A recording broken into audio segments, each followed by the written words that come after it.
Okay guys, just going to show you how to replace the CPU unit on your Big Daddy or Street Surfer board.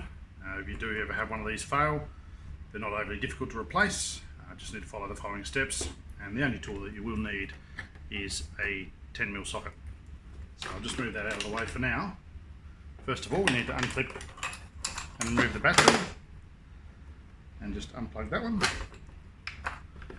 We'll just put that one down here out of the way. Now what you have is you've got 4 10mm bolts there that need to be undone. Now sometimes they won't come out straight away, so you may need to hold the bottom of the other end of the bolt just to prevent them from slipping.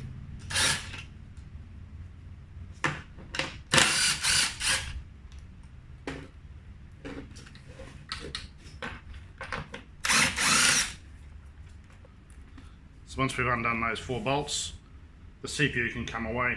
We're just going to unplug the motor first. Now there may be some heat shrink over this, just need to remove that, maybe with a Stanley knife if it is. And then the CPU unit will just lift up and away. Now, always catch the washers before they run off. And we can lift that up and away. Turn it over. Now inside here, there's only 2 plugs.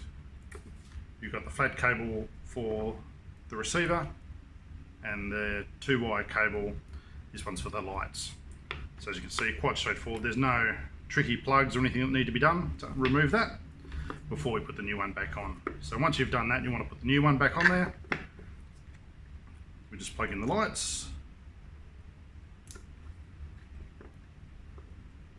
plug in your receiver.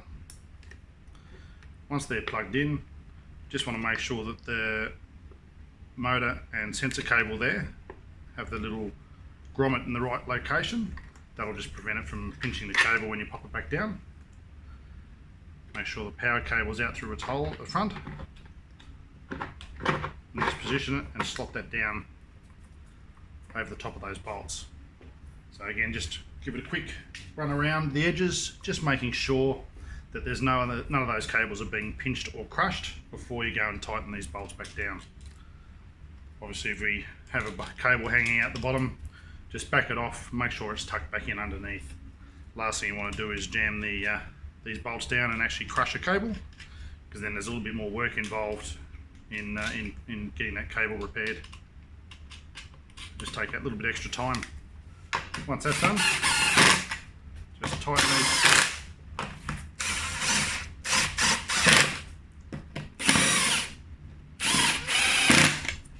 Tighten those up. We reconnect the motor.